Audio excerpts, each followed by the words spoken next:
Për zhvillimet të rëndësishme në fakt politike, të cilat kanë të bëjnë edhe me seancën e ditës së djeshme, por gjithashtu edhe me çështje të tjera, ne do t'jemi për t'i analizuar pikërisht në këto momente. Për momentin jam vetëm me Mariklen Kumen, mirë se erdhe Mariklen. Çështje minutash do t'jetë edhe Luciano Boçi. Qëllon që kjo pjesa këtu ka her pas here trafik, por do të na bashkohet. Halli për ditëshemi të gjithë. Po, më lejo, ta nisim pak me barazin gjinore, ku tashmë pa frikë mund të themi se zoti Berisha u vu përballë ndërkombëtarëve për atë se çfarë tha për Gonzaton, por shikoj mediat sot kërkoi apo s'kërkoi falje, nuk e gjeta si link them drejtën, por çfarë ndodhi? Shiko, Partia Demokratike u deklarua kundër këtij ligji tashmë me që kaloi me 77 vota dje në seancën plenare, u vu kundër këtë sepse sipas tyre cënohen parimet e familjes tradicionale dhe nuk kemi thjesht të bëjmë me një barazi gjinore midis mashkullit dhe femrës, gruas dhe burrit, por sipas tyre cënohet më shumë dhe përfaqësia shumë fish, sipas tyre ka të bëjë me ndjesin e momentit dhe shkon përtej binaritetit që është dy gjinit, pra burri dhe gruaje. Në këtë kontekst, Partia Demokratike u vendos kundër dhe dje zoti Berisha në një deklarat fillimisht në oborrin e parlamentit, i bëri thirrje në një farë mënyre edhe ambasadorit e Bashkimit Evropian në Shqipëri, zotit Gonzato, ku i tha se më trego cila nga direktivat e Bashkimit Evropian e orienton këtë apo e sugjeron këtë projekt ligje dhe... Se ishte debat kjo, nëse e kemi ne në kuadër të integrimit të Shqipëris, 21 mazhranca me këtë linjë e mbronte, pikërisht në kuadër të përgatitjes për të antarësuar në Bashkimin Evropian në kuadër të respektimit të drejtave të njeriut dhe në këtë debat zoti Berisha deklaroi, pra i kërkoi ambasadorit të BE-s pikërisht këtë gjë që të kërkonte se në cilën pjesë të direktivave të Bashkimit Evropian orientohet një diçka e tillë, ndërkohë që 21 vende të BE-s sipas zotit Berisha e kanë të sankcionuar binaritetin, pra burr dhe grua, dhe po ashtu akuza e zotit Berisha qëndronte në faktin se sipas tij ambasadori Soreka po shtyn fushatën e orientimeve të veta, duke qenë se kreu i delegacionit të BE në Shqipëri ka deklaruar më herët që bashkëjetonte me partnerin e tij me një burr. Pra në këtë kontekst dhe këtu lindi debati në fakt dhe në sallën e parlamentit zoti Berisha nuk u tërhoq nga ajo që tha. Nuk e akuzova, tha, por edhe statusi jot është binariteti. Dhe kjo e shtiu më tepër mazhorancën që të reagonte duke akuzuar se po bën një incident diplomatik e tjerë. Patim pas edhe reagimin e komisioneres Marta Kos, komisioneres për zgjerim Marta Kos, e cila tha se projekt ligji që ishte në atë fazë projekt ligj, ishte në kuadër të procesit e integrimit europian. I shpërndar ky postim edhe nga kryeministri Edi Rama që për asnjë moment ditën e djeshme nuk ishte në sallën e parlamentit, duhet theksuar edhe kjo, por ama reagoi për këtë pjesë dhe nga ana tjetër grupi parlamentar i Partisë Socialiste njoftoi dje në parlament se do të depozitonte në sekretariatin e etikës për jashtimin e zotit Berisha me 30 ditë nga seanca plenare, nga punët e parlamentit, për shkak se sipas tyre ka shkelur etikën e komunikimit. Zoti Berisha i insistoi dhe i qëndroi asaj çfarë tha, e cilësoi këtë kërkesën e mazhrancës si një tentativë për ta censuruar fjalën e tij, por deklaroi se qëndron në krah të familjes tradicionale, nuk është kundër orientimit seksual Partia Demokratike, tha zoti Berisha, por është kundër ambiguitetit të gjenderit, të gjinisë, po themi. Në këtë, pasi sipas tyre këtu qëndron problemi. Duhet kuptoj pak çfarë ndodhi me deputetët. E ishte në një mendje Partia Demokratike me votat kundër, si e mbrojti Partia Socialiste?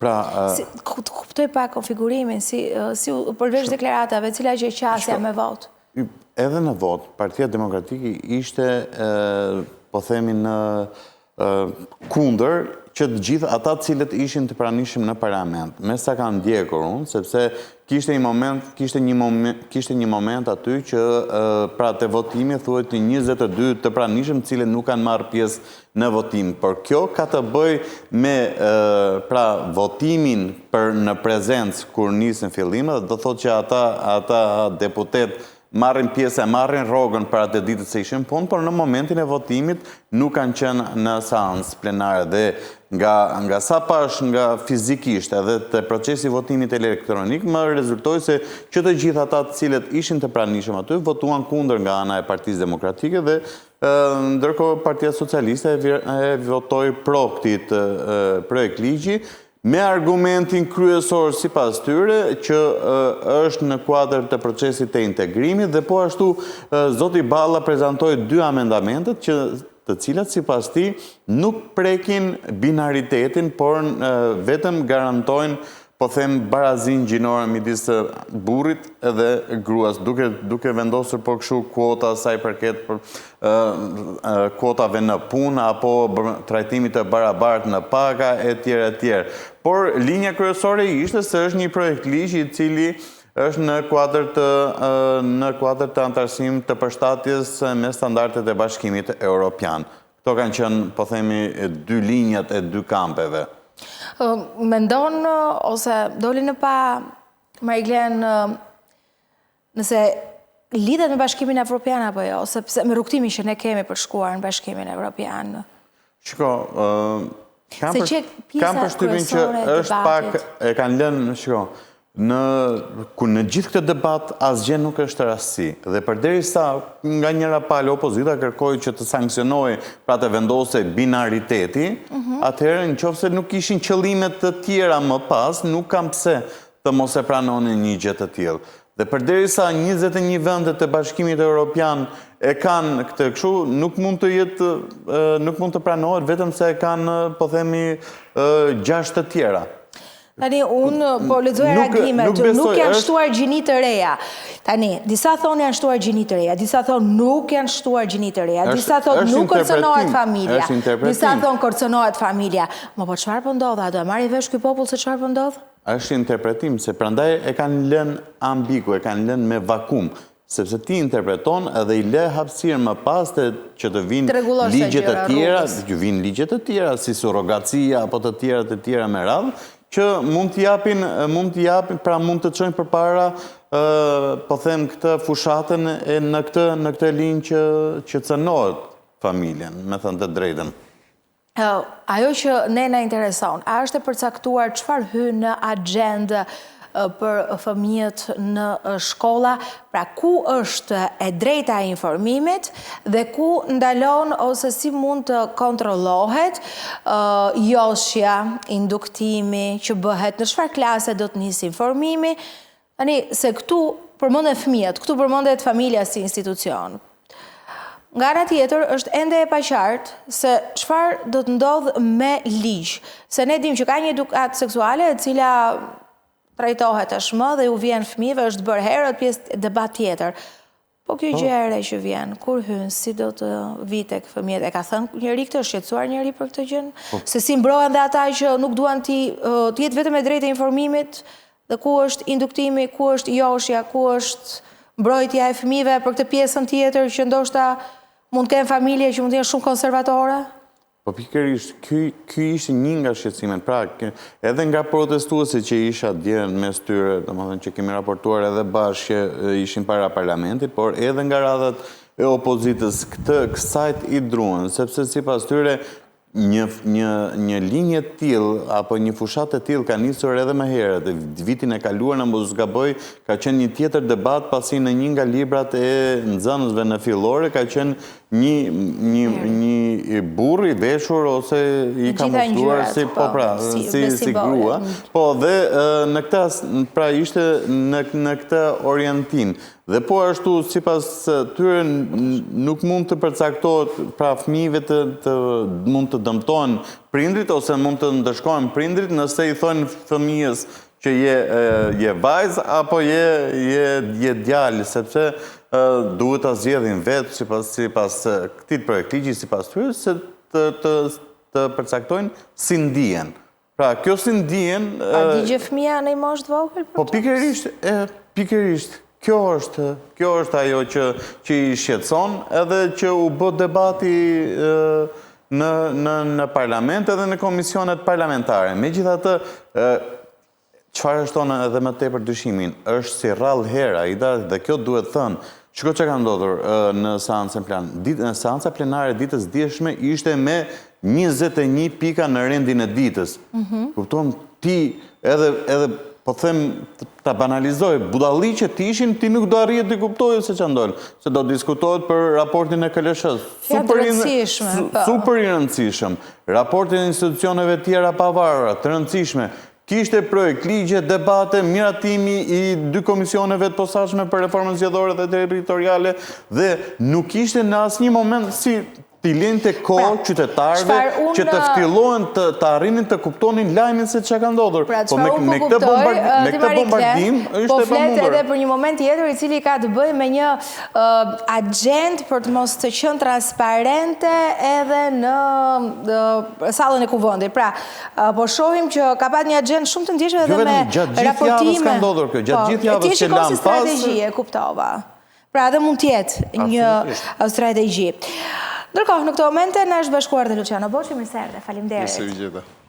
Nisë një pyetje të drejt për drejt, a mori posto dje Partia Demokratike nëpërmjet Sali Berishës me Gonzato, Marta Kos e të tjerë që e vuri përballë pavarësisht asaj se çfarë deklaroi? Jo, asnjë lloj kosto, sepse situata ishte tërësisht e stisur.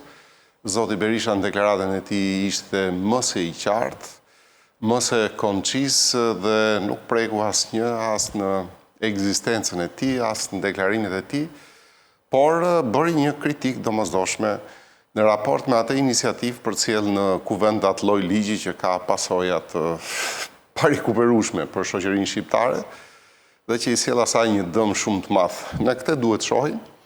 S'duhet merremi me element tillë që janë keqkuptime me dashje, që interpretohen si keqkuptime pikërisht për të mbuluar atë pasojë të madhe që sjell miratimi i atij ligji, meqense dolëm tek kjo pjesë. Edhe njëherë e them që zoti Berisha ishte më se korrekt në deklaratën e tij dhe nuk gjej arsye, aq më tepër që zonja Kos të kishte një qëndrim të tillë dhe madje të deklaronte që ligji përputhet me direktivat e BE-s. Ndërkohë që me asnjë direktiv, unë këtu kam 7 direktiva të listuara të BE-s dhe nuk ka asnjë lloj përputhje. Pra, jo vetëm që reagimi ishte i gabuar, por edhe përmbajtja e mesazhit saj ishte tërësisht i gabuar. Pra, gabimi kalon në anën e zonjës Kos.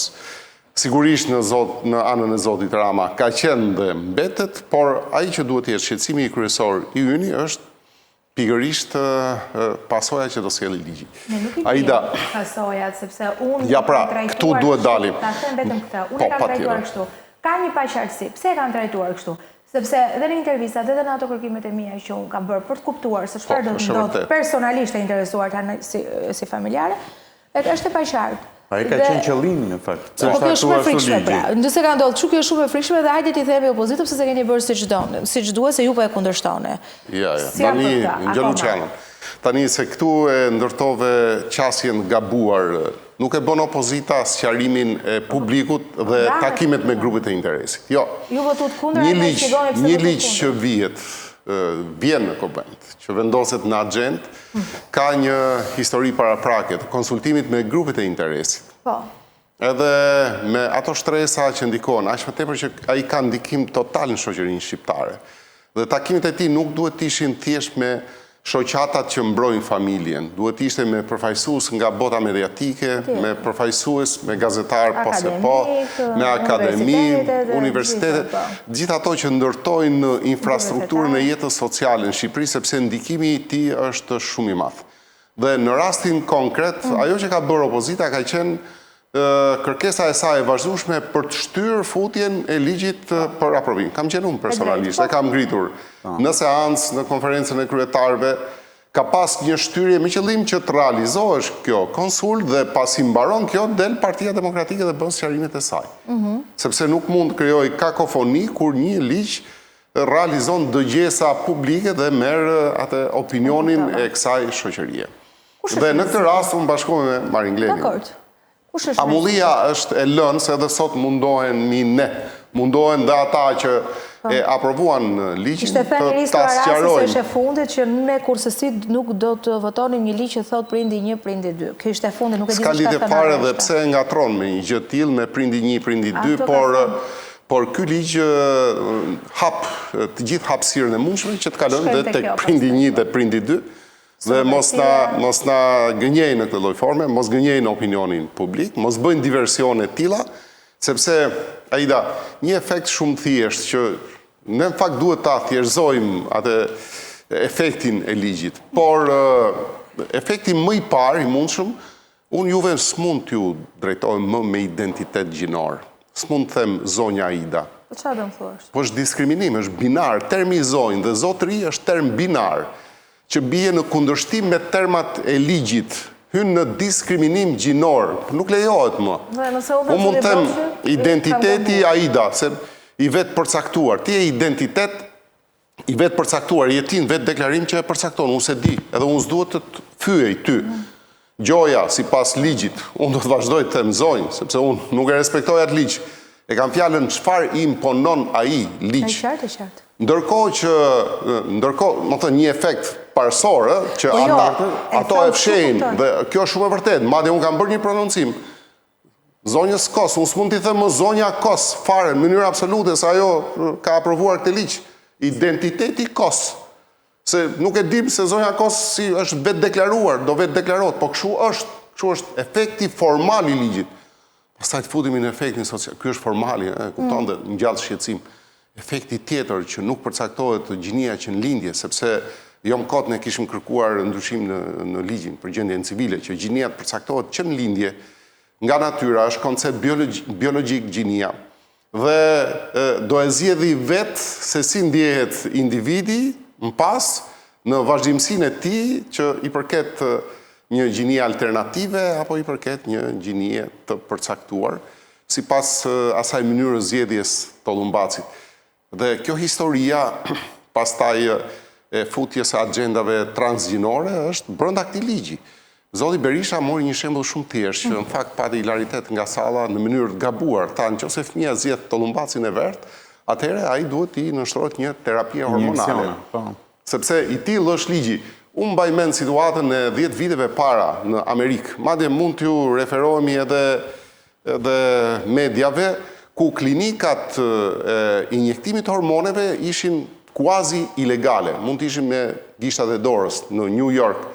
Dhe pas 10 vitesh është biznesi më i përhapur, fitimprurës më i madh, kupton çfarë çmendurie. Dhe u desh ardhja e Trumpit që të vendose atë kufi që vendosi dhe që sjeli një situatë të re, ndërkohë që Shqipëria bën hapin e kundërt nga ato orientimet e botës demokratike, edhe nga vetë Europa, fut një ligj të tillë që të orienton shoqërinë shqiptare. Dhe nëse ka një dëm që i është bërë kësaj shoqërie, ky dëm krahasohet me pushtimet. Por pushtimet rikuperohen sepse kundërshtohen. Ka lëvizje, ka rezistencë. Ndërkohë që unë nuk shoh rezistencë vetëm nga disa shoqata, duhet rezistencë nga shoqëria. Dëmi është i jashtëzakonshëm. Dhe unë habitem, domethënë, se si mbështeten agjenda tilla, kur dihet shumë mirë që sot, domethënë, në gjitha studimet sociologjike, antropologjike, një nga arsyet e rënies perëndimit, se perëndimi ka rënë nga fuqia e tij, e leadershipit ekonomike, një ndër arsyet që rreshtohet janë agjendat transgjinore, janë efektet e këtij ligji, agjendës woke në Europë dhe në botë, kudo ku ka pas leadership, kanë rënë për shkak kësaj gjëje. Kjo sjell pasojë tjetër, uljen e linçmërisë. Nëse ne sot jemi në një alarm të kuq për linçmërinë, ne do e kemi akoma shumë më të madhe. Dhe ne rrezikojmë shumë gjëra me këtë ligj, aq më tepër që ne jemi një komb i vogël, kemi tradicionin ton barabartë me tradicionet e vendeve tjera të Europës, e ti ke goditur pikërisht thelbin gjinor të shoqërisë, ke shkatruar, ke heq konceptin binar. Dhe habitem se si spostohet i gjithë ky ligjërim shqetësues, spostohet në një keq kuptim, në një sulm që, domethënë, viktimizim me dashje që nuk ka ekzistuar, është pranuar deklarata e Zotit, s'mundi them dhe Zotit, kjo është e keqja, sa jesh dakord me ligjin e Gonzatos, dhe u bë gjithë kjo dhe i gjithë debati politik dhe mediatik sillet rreth kësaj. Jo, dakord, nuk u bë ky konsultim, Aida. Çfarë ka mund shqetësim? E gjithë bota mediatike, akademike, e gjithë bota elitare, një shoqërie intelektuale, duhet gjejë forma dhe mënyra për të sjellë kundërshtimin pa dalë ende në fletoren zyrtare, që të ketë një prapësim. Duhet gjejmë një prapësim. Jo, dhe qënë gjykatën kushtetuese? Pikërisht, a ka një mundësi e para, a dhe qënë gjykatën kushtetuese? Jo, është presidenti para, po, është presidenti që duhet ta. Nëse gjithë njëherë në jetën e ti ta bëj gjithë hajrit për popullatën, për njerëzën. Duhet ta bëj, a ka mekanizma, po më ka mekanizma. Marglini thotë ndryshe, që presidenti të mos e dekretoj, ta bëj një gjithë hajrit, një gjithë dur. Të mos e dekretoj, të kthehet ligji në kuvend dhe pastaj ti shtrohet një modifikim. Sepse Aida, ka gjë për diskutim. Ku është, domethënë, për plotësim, për paqartësi. Ku fshihet djalli, se shumë e thjeshtë. Se ne marrim disa terma, unë po dal ke profesioni im tash. Duket si i imët, po në fakt është i vërtet. Nëse flasim për barazin midis gjinive, është tjetër gjë. Barazia gjinore është komplet koncept tjetër në gjuhën shqipe. Barazi midis gjinive, t'ishte ligji, barazi midis gjinive, po, drejtat e gruas, drejtat normale, po, barazi, edhe duhet shprehur tamam, barazi midis gjinive, ky është ligji, jo barazi gjinore dhe ti relativizon gjinin, dhe heq konceptet binare të gjinis, sepse ky ka qenë qëllimi, ata që e formuluan nuk e din këtë që po të mund, po normal më që e din, dhe e din shumë mirë, po e len të amull të betë, dhe pastaj ngatrohen brenda referencave dhe brenda gjërave. Për profesorin, po, okej, po e bëj për ngri pyetjen pas reklamave, sepse ka të bëj me çfarë do të bëjmë, ose po shqirton Partia Demokratike, jo, po shqirton një mundësi që është, duke qenë se në kushtetut flitet për binaritetin, kjo gjë po do bie në kundërshtim me kodin e familjes dhe në 53 kushtetues. Përderisa kodi dhe kushtetuta janë mbi kushtetuese. Janë mbi ligjin, atëherë të drejta saj do shkoj, por vetëm pas reklamave.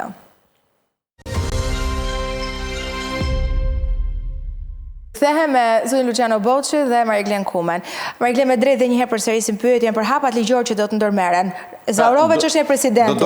Do doja ta pyesja në fakt, se hapi parë është që të lutim ose të shpresojmë që mbase zoti Begaj do gjejnë arsye dhe argumenta ligjor për ta kthyer të pakën për t'i dhënë më shumë kohë, për shkak të debatit publik që ka pasur kaq të lartë, japin më shumë kohë parlamentit, ta kthejnë dhe ta rishqyrtojnë edhe një herë, dhe nëse ka hapësira apo ka interes nga grupet e interesit për të shtuar nenat dhe ta bëjnë më të qartë mos jetë në kuadër deklarativ.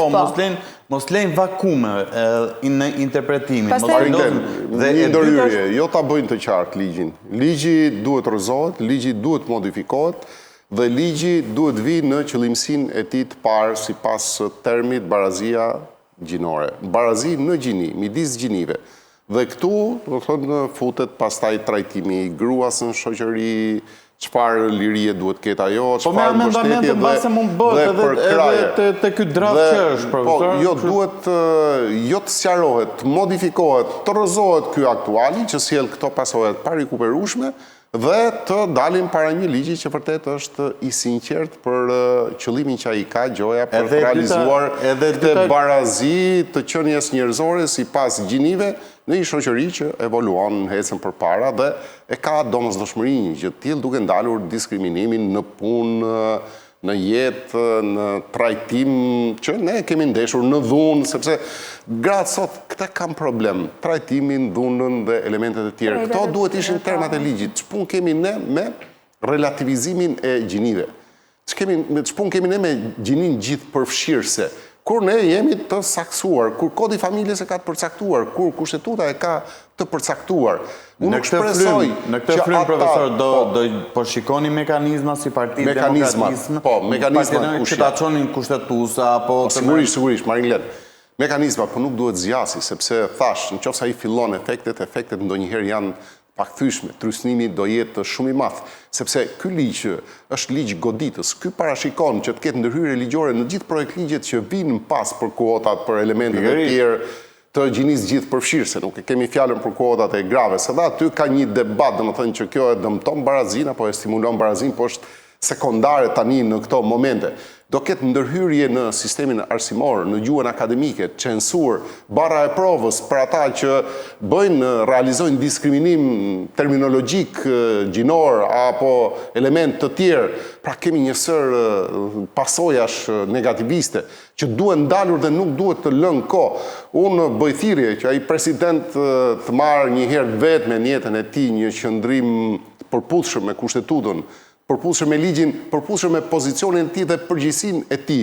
Dhe nëse ai nuk e bën, aty është po në gjykatë kushtetuese shumë e lehtë, do çohet, patjetër që do çohet. Ai bie hapur në kundërshtim me kodin e familjes, me kushtetutën, me përsaktimet gjinore që jep binare që jep kushtetuta, mbi bazën e asaj është ndërtuar kushtetuta jonë, sepse ka tradicionin, ka konstitucionin shpirtëror tonin të pasqyruar aty dhe unë nuk e kuptoj domethënë pse ky ligj është sjell i tillë në përmbajtje dhe në kundërshtim ligjor.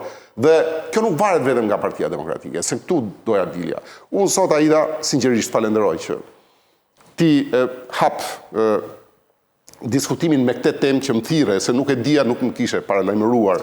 Dhe unë jam shumë i kënaqur dhe unë do doja që gjithë mediat, unë nuk e di, nuk kam një monitorim tani në këto momente, se me çfarë problemi, se unë e di shumë mirë që spinimi do bëhet i tillë, do anashkalohet. Dyshon që do flitet as të media, do ketë influencë. Do anashkalohet, po, sepse ka spinim, është propagandë, dihet, merren komandat, hiqen temat sensitive dhe kalohet në një temë tjetër krejt formale, që nuk ka lidhje me pasojat, me qëllim që të mbahet e amullt situata, me qëllim që shoqëria mos reagojë, që shoqëria mos ketë zë, mos ketë frymë, siç nuk ka pasur për shumë probleme, akutet saj dhe mdha për këtë problem, patjetër që duhet ketë reagim.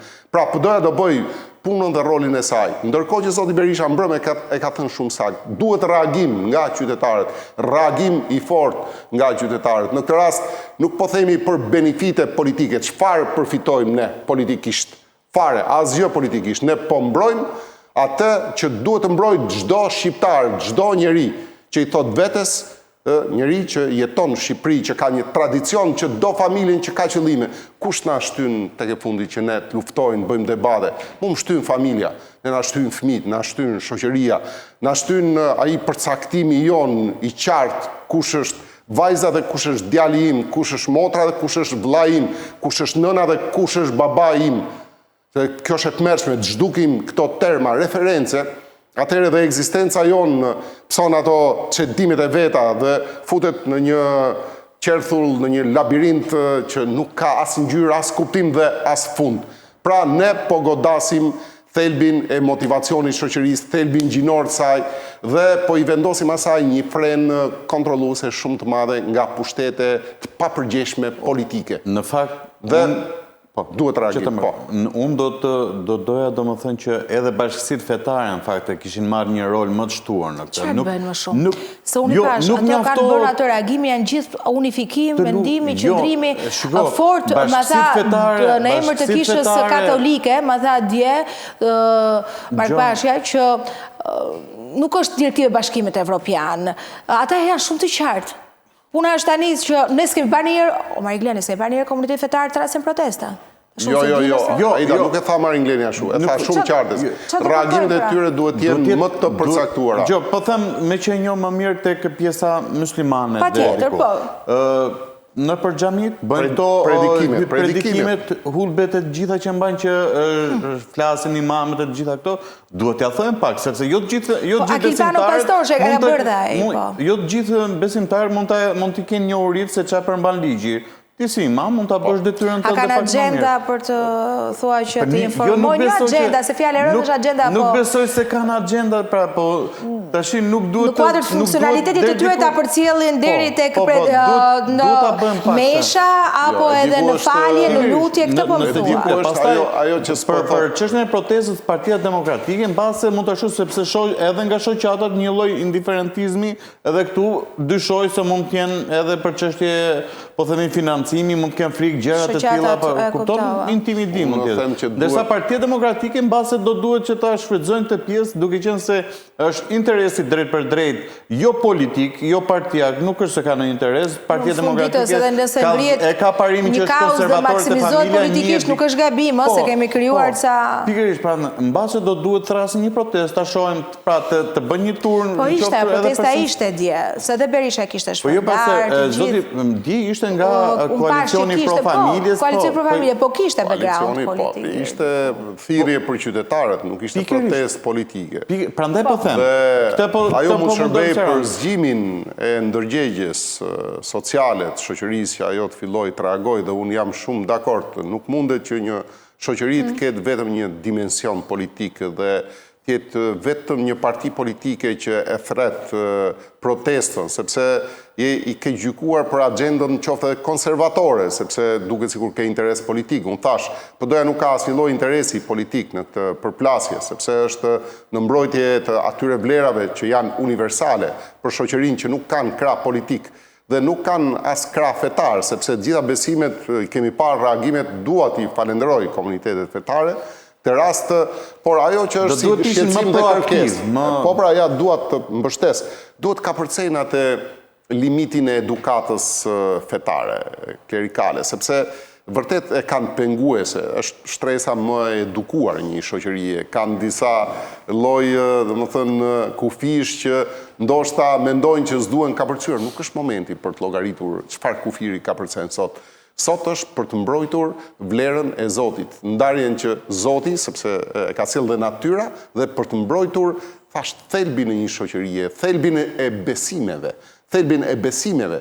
Thelbi i besimit mbështetet në ndarjen binare, thelbi i besimeve. Është shumë i qartë, është i ndërtuar, është një ngrehin e tërë hyjnore, kuranore, biblike, e Torahut, e Vedave, gjithë librave të shenjtë, është ndërtuar mbi këtë.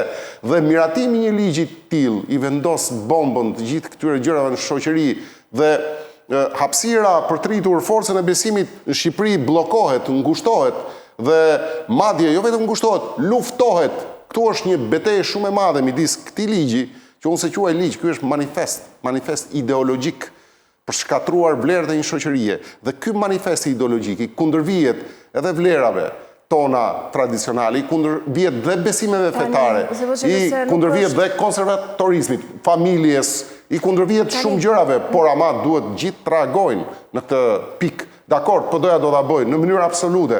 Është misionin e saj dhe ka për detyrë. Nuk mjafton, do vazhdoj, është e lexueshme, por duhet edhe një reagim nga reagimet që pati dje nga ambasadori, pavarësisht zoti Boçi thotë që shiko, se ajo ishte një agent për ta tjetërsuar dhe e shohim si sulm politik pra përballjen e Berishës, por nuk kanë lënë të kuptojnë asnjë rresht që po, nëse ka diçka që nuk shkon, duhet parë. Se këtë i themi që nuk është në përputhje me direktiva e Bashkimit Evropian, nuk e kemi ne kusht në fund të ditës, marrim dhe shembuj të cilët janë shtete që nuk e kanë këtë gjë që po bëjmë ne, dhe nga ana tjetër nuk shikojmë që t'i jepet qoftë edhe një sinjal i vogël që nëse këtu ka diçka për të rregulluar. Këtu shihet sikur ne kemi, po shkojmë drejt BE-s dhe ato deklaratat e djeshme këtë më bëjnë të kuptojmë, Mariglen. Shkon, nga ajo e djeshme, unë vetëm një kritik të vogël kam për Partinë Demokratike, që të ishte pak më eficiente në komunikimin me ndërkombëtarët që t'ja kishte sqaruar në momentin që e bëri zoti Berisha atë deklaratën. Mund të kishte quar një, sepse ishte e pritshme absolutisht se PS-ja vetëm atë po priste për ta përdorur politik më po. Po, dhe opozita, Partia Demokratike mund të kishte përdorur, po them, një kryetaren e Komisionit të Jashtëm, po them, që ta njoftonte, ta informonte Komisionin Evropian apo edhe institucionet parlamentare, që në bazë të kësaj gjës është bërë deklarata nga zoti Berisha, ka pasur parasysh këtë gjë dhe pikërisht për këtë. Dhe neve jemi kundër këtij Berisha i kujdeseshtë që nuk komentojmë jetën private të asaj. Ka një gjë që pikërisht për këtë, sepse unë besoj që edhe institucionet aty mazhoranca ka përdorur menjëherë këto kanalet e komunikimit. Reaktiviteti i përgjigjes së identitetit nderuar Kos, po respektoj identitetin e nderuar Kos. S'ka hyrë në fuqi akoma, profesor. Ishte, po mirë, se u pëlqen që ta bëjmë para fuqi. ndoshta se ato me zër po e presin që të shfaqet në fletoren zyrtare, reagimi ishte i menjëhershëm, nuk la kohë. Ishte një komunikim drejt për drejt, brenda një skemet para përgatitur nga këta që janë këtu, por i çuditshëm është dhe reagimi i komisionerës, sepse një pyetje, Shqipëria këte pas ka problem që u bë një keqkuptim gjuhësor, wow, thash unë sa e vëmendshme komisionerja. Kjo me siguri thash unë di edhe që këtu bandat bëjnë namin vota, di që këtu korrupsioni është endemik. Kjo me siguri e di që kryeministri është... I kishin thënë këto në progres raport ato. Po, i kishin thënë raport. Po, është autori kryesor edhe këti korrupsioni, edhe i bashkëpunimit me krimin, dhe i grabitjes vullnetit shqiptarëve. Aq më tepër e kam thënë, është në dokumentat e vetë të zonjës Kos. Dhe ajo patjetër që duhet kishte reaguar më përpara për këto, se sa për një keq kuptim. Dhe unë habita pastaj me një mos reagim të Gonzatos, i cili u përdor si kanë bete, dhe më thënë në një mizansken për të kaluar në aprovim një ligj që nuk ka të bëjë me deklaratën zotit Berisha. Berisha tha ne respektojmë orientimin seksual të gjithë cilit. Nuk hy fare, tha, por, tha, zoti Gonzato, këtu, zoti Gonzato, tha, nuk duhet të loboj miratimin e ligjit, sepse ligji nuk përputhet e përsëriti disa herë, me asnjë direktiv Bashkimit Evropian. Tha 2-3 herë, me asnjë direktiv Bashkimit Evropian, dhe unë po them, kam 7 direktiva, që bëjmë fjalë për këtë, dhe asnjëra nuk përputhet me ligjin në fjalë, por mos reagimin e zotit Gonzato se shikoj një gjë pozitive që nuk ka ndërhyrë në çështje politike. Direktivat ruajnë ndarjen binare. Mashkull dhe femër, në gjitha përcaktimet e tyre, dhe kjo është e çuditshme. E 47 dhe unë duhet ta mbyll. Më mbetet shumë për të folur për reformën territoriale, por do të kem sërish, s'na thua asnjëherë jo. Dhe për këtë falenderoj, po të bëj një pyetje të fundit, Zëboçi. Nga këto 5 bashki që shkojnë zgjedhje, ka gjasa të fitojë ndonjë partia demokratike? E di pse e them kështu? Se dëgjova ta ulën ballën që shkote e larg, thoshte kështu. Jo vetëm që i fitojnë 5-tat, po këta tanët janë në garë kush do të marrë më shumë vota. Në garë është opozita. Kandidatët janë pavarur të mbështetur nga opozita. Duhet jemi shumë qartë edhe për ta shpërndarë. Nuk është formulë shpëtuese, dhe kjo nuk largon përgjegjësinë tonë dhe angazhimin tonë në mënyrë absolute, por s'duhet ta trajtojmë në këtë lloj forme. Dhe duke qenë se sot qytetarët kanë një shansë, domethënë, për të votuar atë që ndoshta një pjesë e madhe e ka dashur, pjesa grit votoi për te partive politike, sot e ka shansin. Ja ku i ka kandidat pavarur që vinë nga ata dhe këtu mund t'i japin atë mbështetje, sepse gjithmonë pjesa e debatit postzgjedhor ka qenë pjesa gri, u zmadhua, nuk del, nuk voton, se nuk e sheh veten ke partitë politike. Shumë mirë, ja ku e ka veten, jo tek partitë politike, thjesht tek opozita që është e qytetarëve, e mbështetur nga opozita dhe ta votojnë atë për t'i dhënë një mësim të mirë këtyre arbitrarëve që duan bëjnë gjithçka sipas mendjes tyre në këtë vend, duke imponuar dhe agenda të tilla edhe goditje të tilla të shoqërisë. Pra, nëse ka një moment për të reaguar shoqëria, le t'i lëmë protestat deri ditën e diel, mos dali asnjë protestë, por në 5 bashkit ta shprehim protestën e tyre edhe me këtë realitet ligjor që po imponohet në Shqipëri dhe synon shkatrimin e familjes, shkatrimin e bashkive të qyteteve tona, të shpirtit tyre dhe shkatrimin e shoqërisë. Zori, artin e të bërit fushat. E shfrytëzoj në 2 minuta. Mariglen, fiton, ka gjasa çfarë thonë zënat shumë shkurtë? E vetmja që diskutohet për një mundësi që të fitoj kandidati i opozitës, kandidati pavarur i mbështetur nga opozita, besoj është Burrelli. Pra, për shkak se atje Partia Socialiste, ndryshe nga zonat e tjera, është e përqarë, ka edhe një kandidate tjetër e cila ka dalë e pavarur, e cila ka qenë kryetarja e gruas në zonë, dhe po ashtu në mos gaboj ka qenë drejtuese kabinetit ish kryetarit bashkisë Agron Malaj, atje, dhe që përflitet për zonën që është me potencial dhe mund të çajë votat e socialisteve. Dhe mund të konsiderohet një favor për kandidatin e pavarur, i cili nga gjitha komunikimet që kanë patur, gëzon një lloj respekti nga komuniteti vendas atje, është njëri që jeton atje me hallet e tyre, sepse ky është edhe një hall i madh për këto edhe për pushtetin lokal, se zakonisht kryetarët e bashkive nuk jetojnë fare atje, po jetojnë në Tiranë. Të shohim deri dielën. Faleminderit që ishte me mua në studio. Faleminderit. Faleminderit dhe ju që na ndoqët. Ju uroj një fundjavë të bukur. Shihemi të hënën në orën 10.